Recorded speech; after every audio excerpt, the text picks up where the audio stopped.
Today we're looking at Diamine's Grape. Hi, I'm Adam, and I'm an ink guy. I get inks, test them, and share the results with you. Now, Diamine's Grape is a purple ink, or violet if you'd prefer to call it that. Now, to make sure I have a range of experience with this ink, I do the writing samples. I put the ink into a different pen for a day. I then put it into a Pilot Metropolitan with a medium nib to take my notes for this video.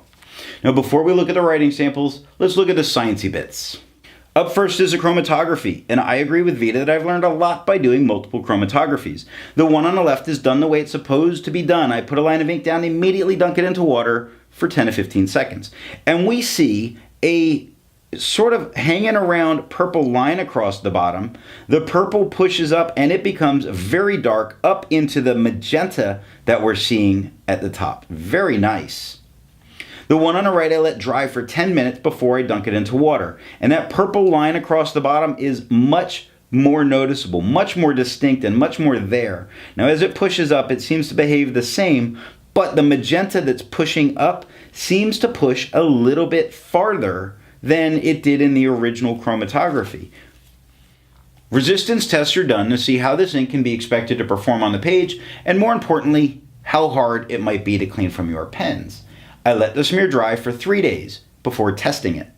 Now, while the highlighter does seem to spread quite a bit and it does have some feathering, all of the writing is completely legible, making me feel confident to use this ink in a note-taking situation if I was a person that highlighted.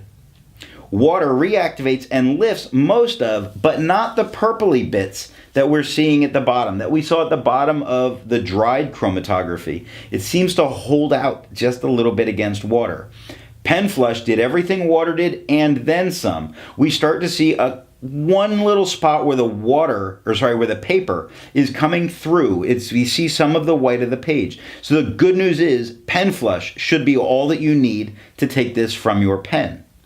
Bleach, as would be expected, obliterates it, takes it off the page, leaving only a little bit of yellow staining on the paper. For the inks I've tested, I've found an average viscosity of 2.5, with a realm of normal being from 2.1 to 2.9.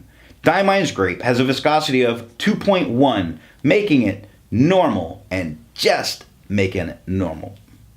To find my average dry times, I use my writing samples done with the extra fine and medium nib on Clairefontaine, Tomoe River, and Rhodia paper. For the inks I've tested, I've found an average dry time of 17 seconds, with the realm of normal being from 13 to 21 seconds. Diamine's Grape has an average dry time of 21 seconds, making it normal. It just squeaked in again on normal. It likes the drama. Now, let's look at the writing samples. I picked this ink up in sample form, and to keep my writing samples consistent, I use a Jinhao 159 with a Goulet 1.1 stub, a Jinhao X450 with a Goulet medium, and a Jinhao X750 with a Goulet extra fine. Let's take a look at the Clairefontaine. We have no bleeding, no ghosting. The 1.1 gives us no feather, spread, halo, sheen, or shade. It's a neat shade of purple, but no shading in the writing. The extra fine has the same tone of writing as the 1.1. No feather, spread, halo, sheen, or shade. It took 13 seconds to dry. And with the exact same tone on a medium nib, it has no feather, no spread, no halo, no sheen, no shade. 22 seconds to dry. The scrubby for the extra fine and the medium show us no color variation. We didn't get any color variation in the writing. The smear test says you could likely recover this if you smeared while you were writing. So, Tomoe River. Tomoe River gives us no bleeding. It does give ghosting because it's Tomoe River. The 1.1 gives no feather, no spread, no halo, no sheen, no shade. Just that neat purple color.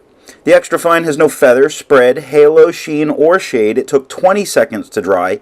It is a slightly lower tone of purple. Slightly lower.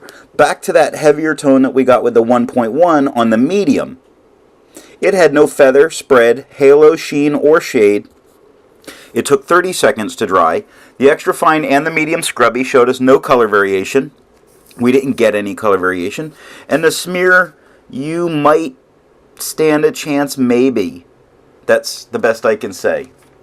you might stand a chance maybe at recovering that. I'm not too sure though. So Rhodia paper. Rhodia gives us no bleeding, no ghosting. The 1.1 gives no feather, spread, halo, sheen, or shade. It's a very dark tone with the 1.1. The extra fine has no feather, no spread, no halo, no sheen, no shade. It took 15 seconds to dry. It is a very noticeably lighter tone on this paper to go from the 1.1 to the extra fine. When we went to the medium, we get a darker tone, and it looks a little lighter a tone than we got with the 1.1. So we're seeing 3 different tones here, which is nice. The medium had no feather, spread, halo, sheen, or shade. It took 23 seconds to dry. The scrubby for both showed us no color variation. We didn't get any color variation. And the smear test says you could likely recover it if you smeared it. So I looked at yellow Rhodia to see what a yellow background might do to the color. The yellow Rhodia had no bleeding and no ghosting, which was expected. And when we look at the tones, the 1.1 looks the same. The extra fine actually looks a little more muted. It looks just toned down, not lighter. Toned down in some of its vibrancy. Same thing happens with the medium. It looks toned down in some of its vibrancy. So the 1.1 gave no feather, spread, halo, sheen, or shade. We got that much lighter tone with the extra fine. No feather, spread, halo, sheen, or shade. It took 15 seconds to dry. Back to a much darker tone, definitely lighter than the 1.1.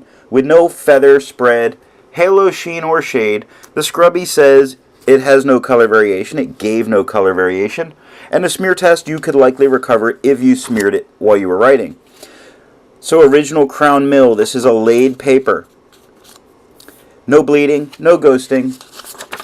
The 1.1 had no feather, no spread, no halo, sheen, or shade. Sort of it's dull. It's dull here. I don't know, it like it lost to something. The extra fine, way noticeably lighter tone. Much nicer color in my opinion. I like how this color looks here more than I did anywhere else in the writing. The extra fine on original crown mill, it looks fantastic. It had no feather, no spread, no halo, sheen, or shade. It took 8 seconds to dry. The medium went to a darker tone. Again, I don't care for this tone as much. It is lighter than we got with the 1.1. It had no feather, spread, halo, sheen, or shade. The scrubby showed it, it took 15 seconds to dry. The scrubby showed us no color variation. We didn't get any. And the smear test, I don't think you would recover it if you did smear it. So black and red paper. No bleeding, no ghosting. The 1.1, no feather, spread, halo, sheen, or shade. It's very dark and dull looking here. Much lighter tone with the extra fine. No feather, spread, halo, sheen, or shade. It took 10 seconds to dry. Much darker tone with the medium, with no feather, spread, halo, sheen, or shade. 16 seconds to dry. The color to me looks the same tone on the medium that I got with the 1.1. It took 16 seconds to dry. The scrubby showed us no color variation in either. We didn't get any color variation. And the smear test says you could likely recover it. And that is all that I have for the writing sample. Instead of finding inks that look like Diamine Grape, I would prefer to find an ink that complements its color on the page. I've chosen Krishna's Azealia, their floral ink, because it's a very nice magenta ink, going with this purple leading to magenta. But the Azalea is much lighter. Before I give my opinion on this ink, I would ask, if you've enjoyed this video, give it a thumbs up, and if it's your first time here, I would invite you to subscribe. So what do I think of Diamine Grape? I think the color is fantastic, but the only way you get a little bit of shade or tone difference is with different nibs. It doesn't really shade. And that's a property that I really like. I do like purple inks, but I really like shading, and a purple that shades would be spectacular. This is not the purple that shades, but its color is truly unique and nice. Thanks for watching.